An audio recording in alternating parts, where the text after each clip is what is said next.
নমস্কার বন্ধুরা, সাইকিপা কুকিংয়ে আপনাদের সকলকে স্বাগত জানাই। আজ আমি এখানে বানাবো একদম নতুন ধরনের একটা রেসিপি। এটা হচ্ছে খড়পুরি। তো যেরকম হালুয়াইরা গুজিয়া বানিয়ে থাকে, এটা কিন্তু অনেকটা সেরকমই ধরনের, ভীষণই খাস্তা হয় আর খেতে কিন্তু খুব সুন্দর হয়।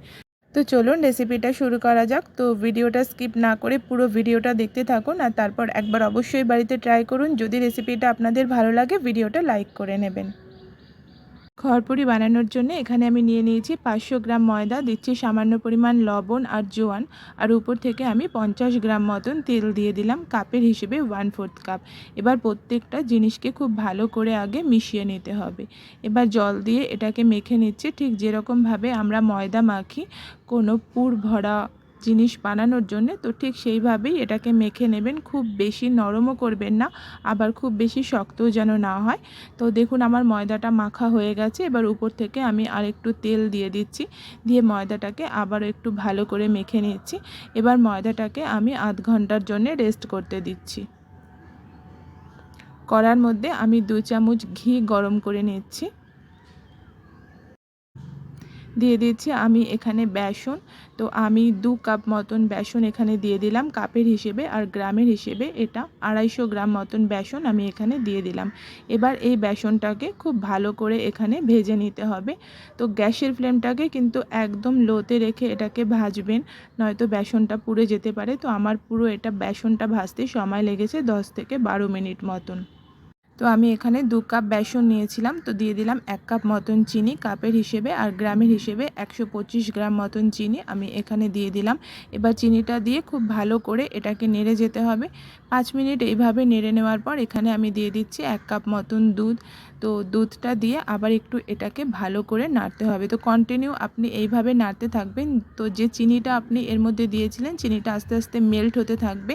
উপর থেকে দিয়ে দিচ্ছি আমি 6-7 খানা এখানে এলাচের দানাকে আমি গুঁড়ো করে রেখেছিলাম, সেটা দিয়ে দিলাম। দিয়ে দিচ্ছি এখানে 2 চামচ মতন ঘি। তো দেখুন আমার কিন্তু চিনিটা অনেকটাই মেল্ট হয়ে গেছে। তো আস্তে আস্তে কালারটা কিন্তু আপনার এরকম হয়ে যাবে। তো এইভাবে আপনি কিন্তু আরও 2-4 মিনিট মতন এটাকে নেড়ে নেবেন, একদম ফ্লেমটা কিন্তু লোতে রাখবেন। তো আমার স্টাফিংটা একদম রেডি হয়ে গেছে। এবার চলুন আমরা খড়পুরিটা বানিয়ে নিই। বন্ধুরা, আপনারা একবার এটা অবশ্যই বাড়িতে ট্রাই করুন। আশা করি আপনাদের এটা খুব ভালো লাগবে। আর আপনারা ট্র্যাভেলে কোথাও গেলে তখনও কিন্তু আপনারা এরকমভাবে খড়পুরি বানিয়ে নিতে পারেন। এটা 10 থেকে 12 দিন খুব ভালো থাকে, কিচ্ছু হয় না, একদম নষ্ট হয় না, আর খেতেও কিন্তু ভীষণ টেস্ট হয়। তো দেখুন এখানে আমি যে ময়দাটা রেস্ট করতে দিয়েছিলাম, এবার সেটা থেকেই আমি এখানে লেচি কেটে নিচ্ছি। এইভাবে আপনারা লেচিটা কেটে নেবেন। বন্ধুরা, আপনারা কিন্তু এটা আটা আর ময়দা দুটো মিশিয়েও করতে পারেন, কিন্তু ময়দা দিয়ে এর টেস্টটা সবথেকে সুন্দর হয়। তো দেখুন এখানে আমি একটা লেচি নিয়ে নিয়েছি, লেচিটাকে প্রথমে আগে একটু বেলে নিচ্ছি। তো এইভাবে একটুখানি বেলে নিয়ে এবার এখানে আমি স্টাফিংটা দিয়ে দিচ্ছি। দিয়ে ঠিক আপনারা কোনো কিছু পুর ভরার সময় যেরকমভাবে ভরেন, একদম ঠিক সেইভাবেই এখানটা ভরে নেবেন। তো দেখুন আমি মুখটাকে সিল করে দিয়েছি। এবার এটাকে আমি বেলে নিচ্ছি, ঠিক যেরকম আমরা লুচি বেলি, তো ঠিক সেই সাইজেরই এটাকে বেলে নেবেন।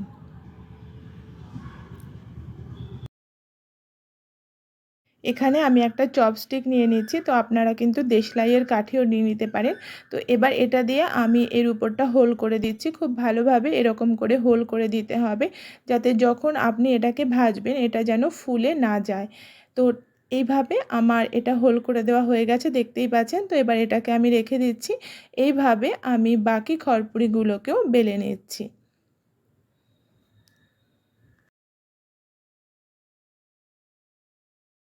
তো বন্ধুরা দেখুন আমার প্রত্যেকটা খড়পুরি এখানে বেলা হয়ে গেছে। তো এবার এগুলোকে আমি ভেজে নেব।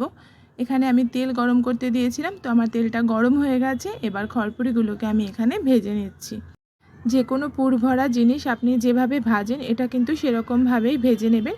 এটাকে একটু লাল করে আপনাকে ভাজতে হবে, তাতে এটা দেখতেও যেরকম সুন্দর হয় আর এটা কিন্তু খাস্তাও হয় সেরকম। তো এইভাবে আমি আমার খড়পুরিগুলোকে ভেজে নিচ্ছি।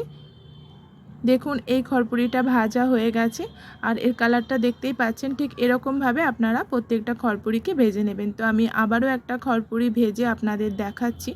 বন্ধুরা এটা খেতে কিন্তু ভীষণ টেস্টি হয়, আপনারা একবার অবশ্যই বাড়িতে ট্রাই করুন। যদি রেসিপিটা আপনাদের ভালো লাগে ভিডিওটা লাইক করে নেবেন। তো দেখুন আরেকটা খড়পুরিও আমার ভাজা হয়ে গেছে আর কালারটা কিন্তু ভীষণ সুন্দর আসছে। এইভাবেই প্রত্যেকটা খড়পুরি ভেজে আমি আপনাদেরকে দেখাচ্ছি।